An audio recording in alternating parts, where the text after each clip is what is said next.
ایک ولی سے ابلیس نے کہا، تجھے اللہ پر بہت یقین ہے، تو اونچے پہاڑ پر چڑھ کر چھلانگ لگا دے، دیکھتے ہیں کہ تیرا اللہ تجھے بچاتا ہے کہ نہیں۔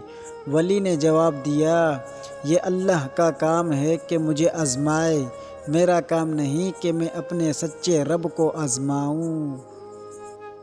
چلنے والے دو پیروں میں کتنا فرق ہے، ایک آگے اور ایک پیچھے، مگر نہ تو آگے والے کو غرور ہے اور نہ پیچھے والے کی توہین، کیونکہ انہیں پتہ ہے کہ پل بھر میں یہ بدلنے والے ہیں اور اسی کو زندگی کہتے ہیں۔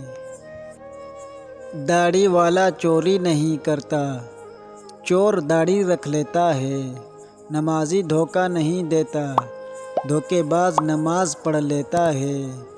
برائی کو ختم کریں، نیکی کو نشانہ نہ بنائیں۔